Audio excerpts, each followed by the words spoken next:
शिव पापी क्यों, किसी भी तरह का कोई भी पाप करने वाला हो, यदि उसने आजीवन वृंदावन वास का नियम ले लिया, मैं श्रीधाम वृंदावन से अब नहीं जाऊंगा, तो बिना किसी प्रयास के उसे जुगल सरकार के सहचरी भाव पद की प्राप्ति होगी।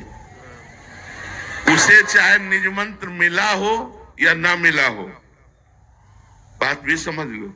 उसी समय इन्होंने प्रश्न किया था, महाराज जी इसमें लिखा है जुगल की सहचरी भाव की प्राप्ति, तो फिर अगर निज मंत्र नहीं मिला, दीक्षा नहीं लिए तो हम कहा तो भी एक होता है परंपरागत जाना, एक होता है गिफ्ट देना। गिफ्ट में प्रियालाल हमारे स्वामिनी के रूप में मिलेंगे और हम उनकी सहचरी की सेवा। एक बार मानसरोवर में पूज्य गुरुदेव भगवान ने कहा कि वृंदावन में यदि कोई पक्षी भी उड़ के आ जाता है तो सहचरी भाव को प्राप्त हो जाता है। तो उस पक्षी को किसने निज मंत्र दिया, उस पक्षी को किसने दीक्षा दी? ये धाम का प्रभाव है। तो अपने लोग बड़े भाग्यशाली है, ऐसा कह सकते हैं कि हम सब बड़े भाग्यशाली हैं। हमें प्रियाजू ने भटकने वाले संसार से हटाकर अपने धाम में रखा। अब जैसे भी बने इसलिए कह रहे कि तुम्हारे बनाए कुछ बनेगी भी नहीं।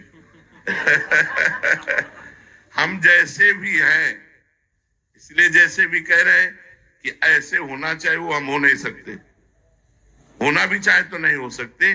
जैसे नवीन बाढ़ का पानी पहाड़ से जब नीचे की तरफ उतरता है तो मकान, घर द्वार, गाड़ी घोड़ा सब बहा ले जाता है, ऐसे ही ये माया त्रिगुण का प्रभाव चल रहा है, इस सबको बहा रहा है, कोई नहीं बच रहा। रमैया की दुल्हन लूटे रमैया की दुल्हन लूटे बाजार, ये हमारे भगवान की दुल्हन है। माया कौन? मायापति भगवान है ना, खुले लूट रहे सबको और हम सब उसी में है। एकमात्र वृंदावन की शरण।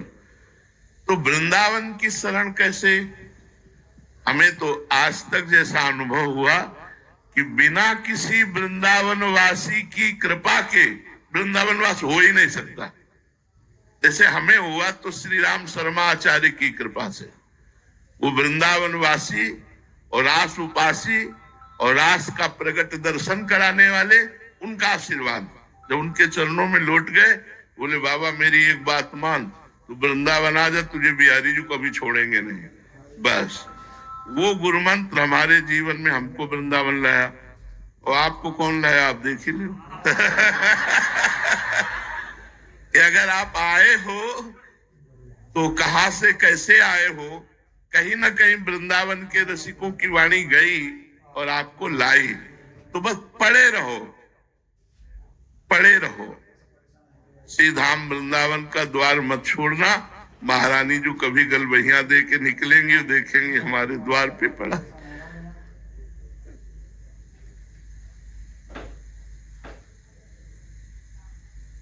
का भरोसा है, साधना का नहीं। हम क्या साधना करें? मन अलग जा रहा है, इंद्रियां अलग जा रही, तन अलग, तो हम क्या साधना करें? हम बस यही कि जैसे द्वार में पड़े हैं तो कभी बड़े हैं, वो कभी निकलेंगे, देखेंगे कि हमारे द्वार पे पड़ा है, कभी कृपा करते हैं। ये आचार्य और गुरुजनों के द्वारा प्रकाशित किया हुआ मार्ग है। इसमें हम जो जुड़े